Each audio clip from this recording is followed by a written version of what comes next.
Chapitre 12. Volonté, désir, entendement. Alors que la liberté demeure pour l'essentiel définie en des termes semblables, la théorie de la volonté, moteur de l'acte moral, subit des modifications importantes au fil des définitions. Ces modifications portent en grande partie sur la place laissée à l'entendement et de ce fait à la liberté dans l'acte moral. Le chapitre 21 qui traite des capacités sera plusieurs fois remis sur le chantier lors des différentes rééditions de l'essai.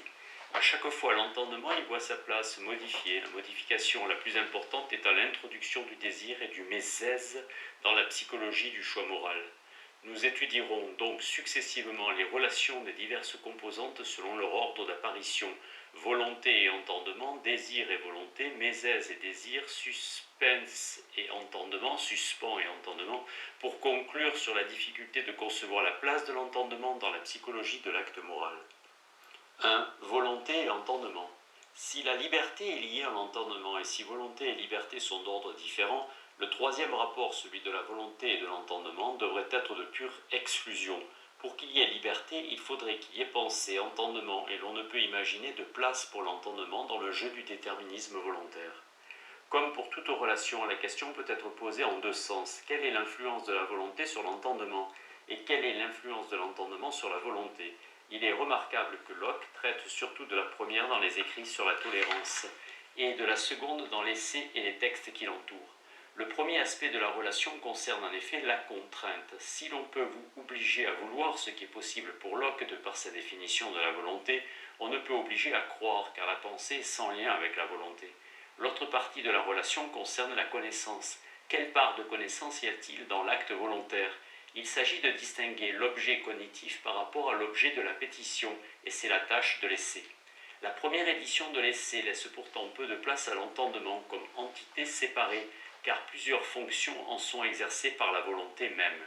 La distinction des deux capacités n'est pas encore totale, et les éditions ultérieures corrigeront ce point. Ce qui fait la perfection intellectuelle de l'homme, dit alors Locke, c'est la détermination de la volonté par le plus grand bien objectif, de soi sans intervention de l'entendement, ceci bien que le choix entre les biens qui permet de préférer le plus grand soit d'ordre intellectuel et non volontaire. Locke explique en effet, comme dans l'intuition par l'entendement du vrai évident, il n'y a dans cette détermination de la volonté par le plus grand bien aucune indifférence. Chacun peut goûter plus ou moins le bien, mais la capacité de ressentir le bien le plus grand est la perfection suprême des natures, êtres intellectuels. Certains peuvent avoir un sens faussé et appeler bien ce que d'autres appellent mal. Ceci n'empêche pas que le bien le plus grand s'impose de lui-même par sa prééminence. Ainsi, la volonté n'est-elle pas, dans cette première topique, une pure capacité d'exécution? Elle exerce une préférence, même si ce n'est pas un choix, puisque cette préférence est déterminée. Mais elle est déterminée à la façon dont l'intuition du vrai évident détermine l'entendement passif. La connivence entre la nature rationnelle de l'homme et ce bien le plus grand fait que cette capacité de préférer n'est pas détruite, mais accomplie, thèse analogue à celle de la scolastique. La liberté n'est pas détruite, mais accrue, de même que la détermination de l'entendement par le vrai ou la soumission de la liberté à la loi naturelle dans les Treatise on Government ne détruisent pas la liberté, mais la croissent, analogie de fonction entre l'entendement et la volonté, tous deux apparentés à l'ordre objectif de la raison, ce qui trahit le côté encore intellectualiste de la volonté de Locke à cette époque. Malgré toutes ces préventions, l'agnosticisme n'a pas encore pénétré jusqu'au dernier recoin de sa pensée. Cette présentation rappelle évidemment la thèse traditionnelle selon laquelle la volonté vise le bien suprême, mais la définition lockienne de la volonté comme volition et non plus comme appétit rationnel change tout, et conduit à la contradiction qui va faire basculer cette conception, alors que la thèse classique voyait dans la visée du bien une tension vers ce bien participé par tel bien concret, mais jamais atteint totalement. La thèse selon laquelle chaque volition vise le bien suprême revient à supposer que ce bien, parfaitement déterminé par la situation, y soit saisissable, fût-ce par telle ou telle façon erronée. Chaque volonté se déterminerait pour le bien suprême. Or, Locke a lui-même refusé cette possibilité de connaître dans chaque situation le bien suprême. En toute logique, cette thèse suppose aussi que soit effective l'une des deux possibilités suivantes. Ou bien la volonté peut se déprendre du plus profitable immédiatement, rappelons que bien et bon sont une seule et même chose, pour viser ce qui est le plus profitable à long terme, mais la volonté dans sa distinction d'avec la raison n'a pas à elle seule cette possibilité de calculer. Ou alors le plus profitable immédiatement peut être en même temps le plus grand bien, ce qui est évidemment exclu par l'agnosticisme de Locke autant que par la réalité. Sauf à situer ce bien le plus grand comme purement subjectif et instantané, la volonté veut le bien le plus grand pour moi sur le moment.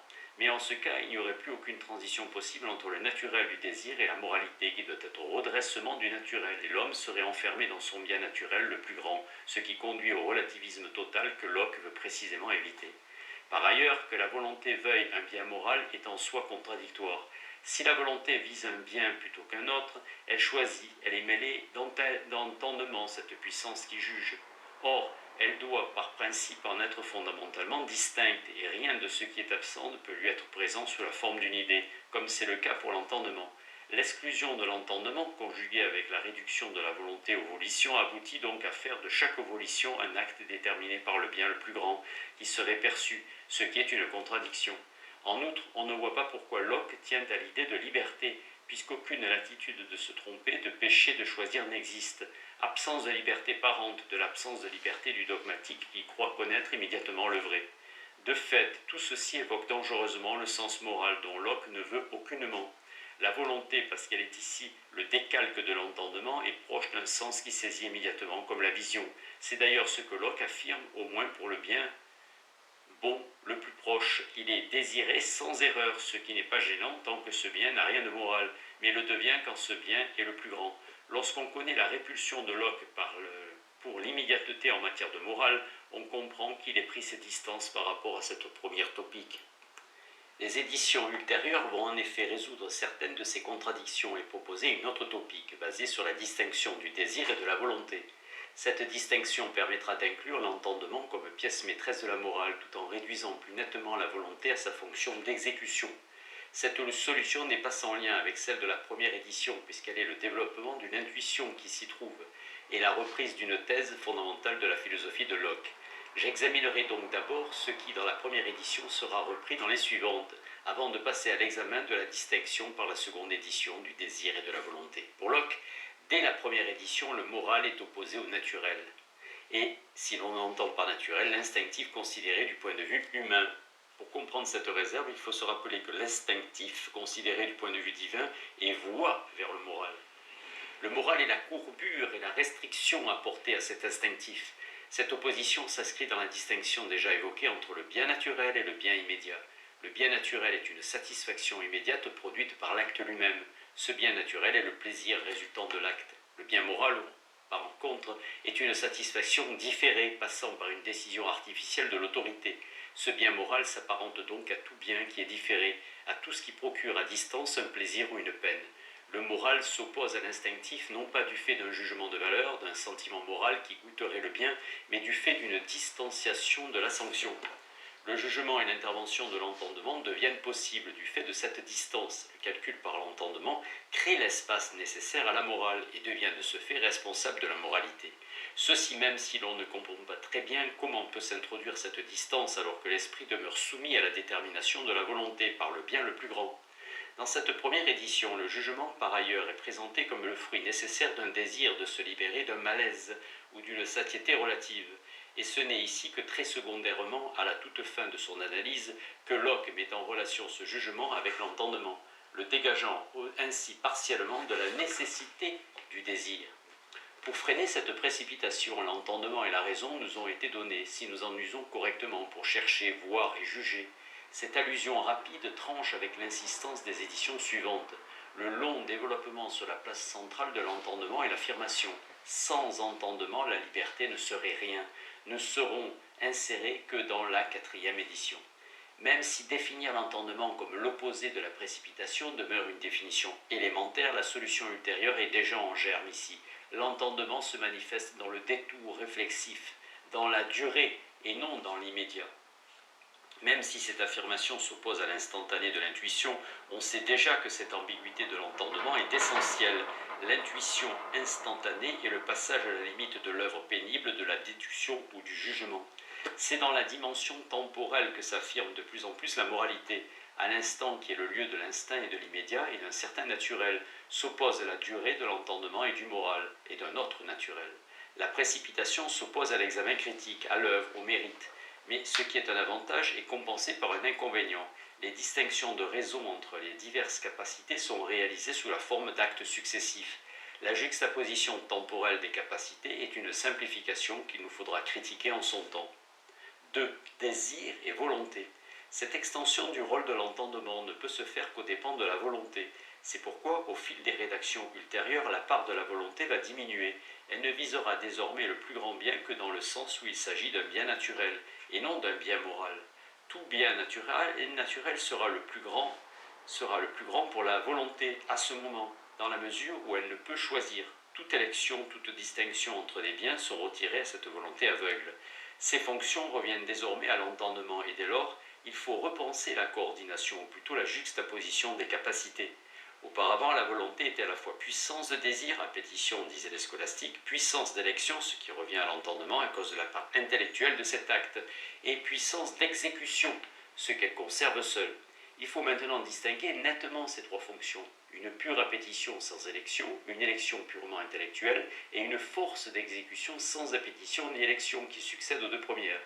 Telle est la structure qui commande les textes ultérieurs, et il est assez amusant de voir un nominaliste qui critique par ailleurs les distinguos subtils de la scolastique se laisser lui-même entraîner sur ce terrain au point de faire des distinctions dans ce qu'unissaient les scolastiques. Retenons pourtant le caractère principal de cette évolution. L'entendement calculateur devient de plus en plus nettement la capacité de la morale. La deuxième édition corrige donc la théorie du choix moral et présente comme trois actes successifs ce qui a été le fait de la seule appétition intellectuelle.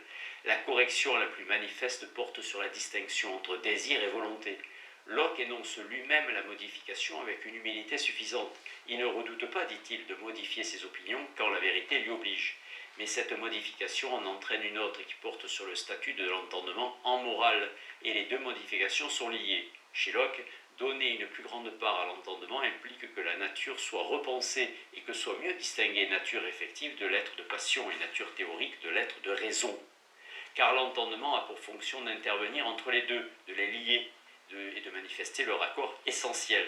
La fonction de la raison, présence divine en nous, est de manifester ce qui était auparavant masqué par l'inadvertance, par l'erreur, par le défaut. L'accord des divers constituants naturels est le résultat de l'artifice divin que la raison a pour fonction de décrypter derrière ce qui trop immédiatement paraît simple. D'abord donc la distinction la plus explicite, celle du désir et de la volonté. La confusion est souvent faite, dit Locke, entre ces deux capacités de l'esprit. Et Coste précise dans sa traduction que la critique vise Malebranche, mais la critique semble d'autant plus virulente que Locke défendait dans sa première édition la même thèse que lui. Malebranche visait aussi à établir les causes de l'erreur et à en donner les remèdes. Pour lui comme pour Locke, c'est la pression de l'immédiat qui fait que l'homme se trompe quant à son bien. Il s'agit pour les deux de desserrer cette contrainte de l'immédiat. Mais si Malebranche identifie volonté et désir, c'est en accord avec le reste de sa pensée. Il y a en tout désirable une part de bien, comme le pensait la tradition, et la volonté, toujours agitée de désir, d'empressement et d'inquiétude pour le bien qu'elle ne possède pas, pousse vers l'acquisition d'un bien fût-il particulier. La volonté et le désir vont de pair dans la mesure où tout bien particulier participe du bien universel. Locke, en son agnosticisme, ne peut supposer connue cette participation, même si la bonté de Dieu permet d'y croire. Pour la connaissance humaine, les biens particuliers ne peuvent avoir le bien universel qu'une relation externe, instaurée artificiellement par une autorité, même si cette relation est en outre supposée rationnelle quand cette autorité est celle de Dieu, créateur de la rationalité. Et cette relation externe n'est pas connue d'emblée, mais doit être déduite. La distinction du désir et de la volonté découlera donc de la nécessaire distinction pour l'homme du bien particulier et du bien universel en deux genres différents. Le désir portera sur le particulier et la volonté exécutera tout désir. L'entendement qui se chargera seul du calcul de l'universel. Désir et volonté évolueront dans l'ordre du déterminisme. Déterminisme par le bon naturel pour l'un, déterminisme par le désir pour l'autre, et de l'entendement relèvera seul l'ordre de la liberté. Dès que Locke refuse que la volonté puisse connaître ce qu'elle vise, ou dès qu'elle ne vise plus rien, c'est-à-dire dès qu'entendement et volonté sont totalement distincts, l'entendement ne peut plus intervenir que dans les intervalles du déterminisme. Alors qu'elle était dans la théorie scolastique et la première topique de Locke pénétrée de raison. La volonté perd, dans la seconde édition, toute relation avec l'entendement, puisqu'elle n'a même plus cette orientation au bien le plus grand. À partir du moment où la volonté devient, du fait de l'intervention du désir, une puissance purement exécutive, toute moralité lui échappe et se rapporte sur l'entendement. La morale de Locke devient purement intellectualiste. Nul n'est méchant volontairement, mais par défaut d'entendement. Et Molineux, l'ami perspicace de Locke, ne manque pas de relever la difficulté. Tout péché semble donc venir pour vous de l'entendement, ou être contre la conscience et absolument pas de la perversité de la volonté, mais il me semble trop rude de dire qu'un homme sera damné parce qu'il ne comprend pas mieux qu'il ne comprend. Cette critique porte, car elle va au centre du système moral de Locke, puisque la volonté n'est coordination des actes selon une décision qui lui échappe, toute la faute est reportée sur ce qui détermine la préférence, c'est-à-dire l'entendement. Toute moralité réside en dernière instance dans la décision de l'entendement ou dans le défaut d'examen. Refus d'ouvrir les yeux, de regarder autour de soi, de calculer les conséquences, de considérer tout défaut qui relève de l'entendement, et la solution est fort proche de l'élimination de toute culpabilité individuelle. L'entendement ne conquiert de place que par la distinction du désir et de la volonté. Le désir est le réceptacle de l'entendement, ou plus exactement de la représentation que produit l'entendement. Il assume un rôle que la volonté déterminée ne peut assurer. Le défaut de la théorie de la première édition était, rappelons-le, de mêler entendement et volonté. La détermination par le plus grand bien trahissait encore une vision immédiate du bien par la volonté. Pour respecter la distinction des sphères, pour sauvegarder la tolérance, il faut faire de la volonté un pur passage de l'élection à sa mise en œuvre. Locke dirait de l'élaboration de la préférence à l'acte. Une volition, volonté selon le vocabulaire de Locke, est cette détermination particulière de l'esprit, simple acte de pensée, grâce auquel l'esprit s'efforce de susciter toute action qu'il estime de sa capacité. La volonté est un acte de la pensée, mais non une réflexion. Et toute l'insistance de la deuxième édition est sur le point. Et sur ce point, la volonté ne peut penser le plus grand bien moral. La volonté ne se termine pas à une fin extérieure, mais purement à l'activité propre du sujet. Elle ne peut atteindre que certaines actions en notre capacité. C'est là que la volonté tend, se termine et ne va pas plus loin. Le bien moral le plus grand est donc extérieur à la volonté. Trois éléments dans cette affirmation. D'abord, le bien moral n'est pas présent à la volonté. Seul l'euneisines est présente et il est contre la nature de ce qui est absent d'agir là où il n'est pas.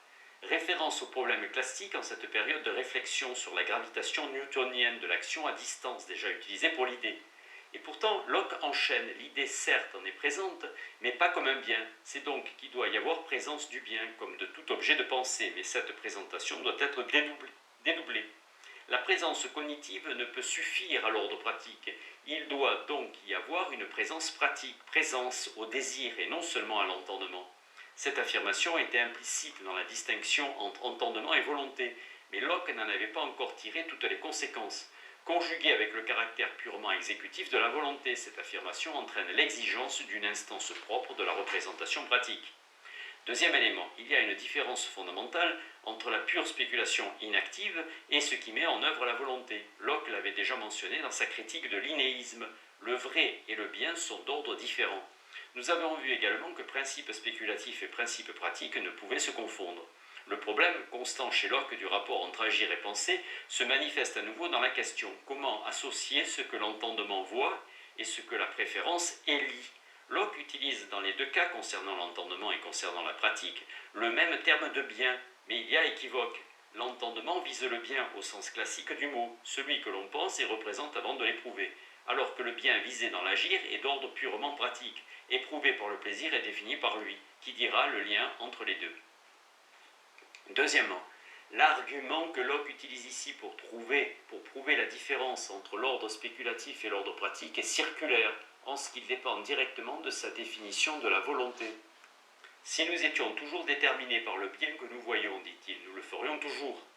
Mais justement, cette affirmation implique une définition de la volonté telle que celle de Locke, c'est-à-dire où la volonté ne peut être coordination sans faille à ce qui est par ailleurs préféré.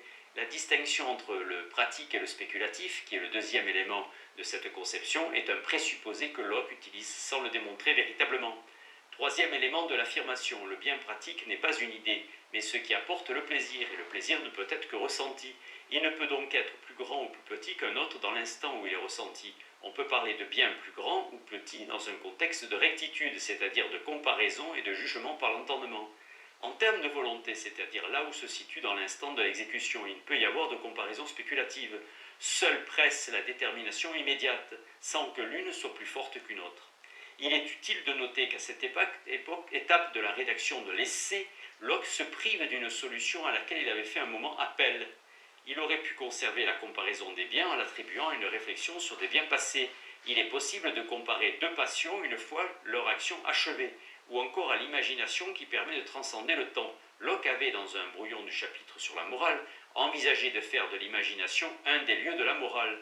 Nous n'avons d'idée claire et distincte du plaisir que par ce que nous ressentons, dit-il. Et l'imagination de plaisir plus complet ou plus grand n'existe que par ressemblance ou similitude avec ce que nous avons expérimenté, et donc est confuse et obscure, car nous ne sommes pas capables d'imaginer le plaisir que des objets inconnus peuvent produire en nous. Les plaisirs procurés par les objets spirituels sont certainement plus aptes à toucher, à émouvoir l'esprit de joie agréable et enchanteresse, puisqu'ils sont plus adaptés à la nature de l'esprit. Et pourtant, ils sont encore bien plus inconcevables que les plaisirs procurés par les objets. Pour nous, qui sommes immergés dans un corps et qui avons très peu de sens ou de réception des choses spirituelles qui sont, pour ainsi dire, à distance et ne nous affectent que rarement, c'est la raison pour laquelle je crois que notre idée du bonheur est très imparfaite en ce monde.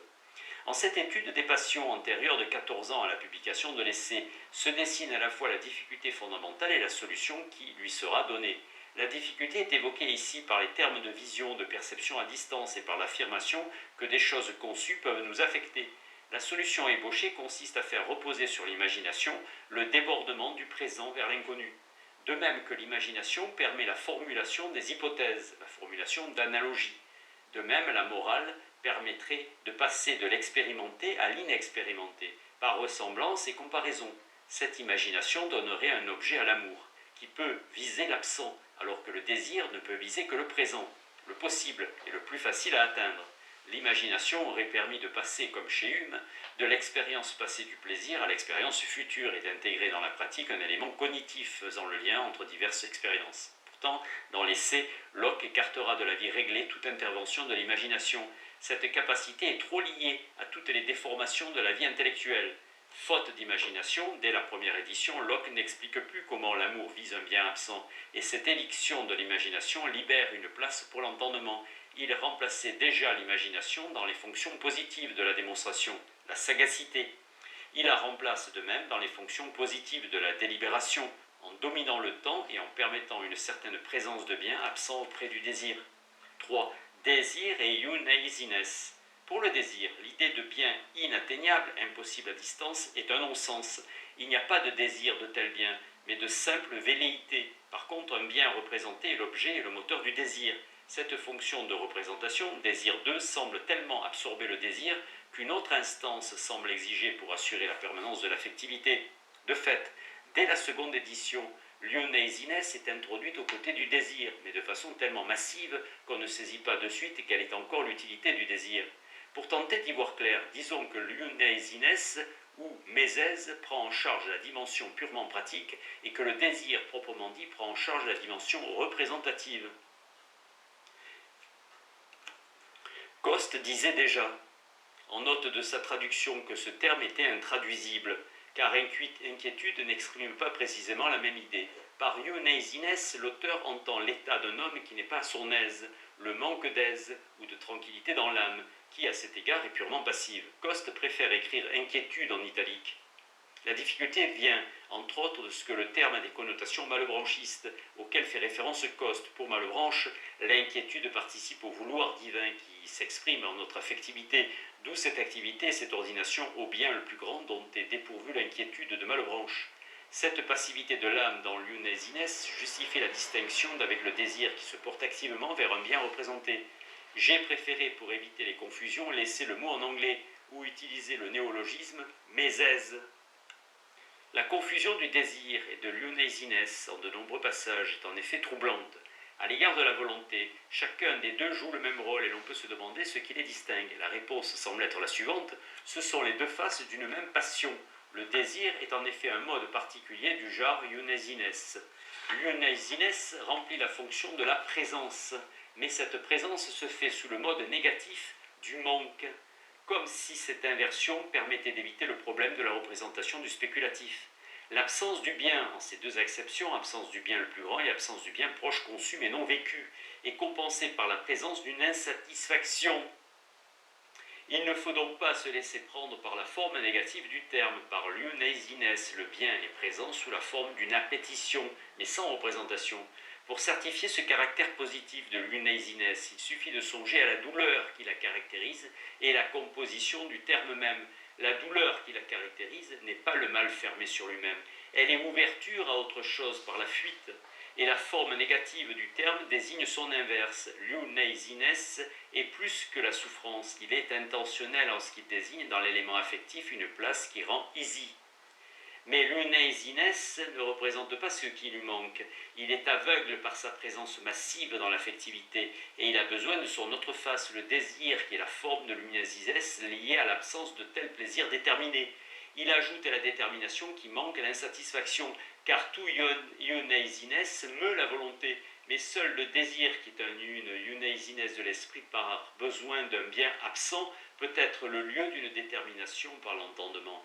Ainsi le désir réalise-t-il ce qu'il est impossible à l'uneasines comme à la volonté, la représentation, la mise en présence de ce qui est absent, le bien que la volonté ne pouvait choisir, entre autres, parce qu'il était absent. Le désir le rend présent sous forme de manque déterminé et vécu sous sa forme corrélative, d'uneasines.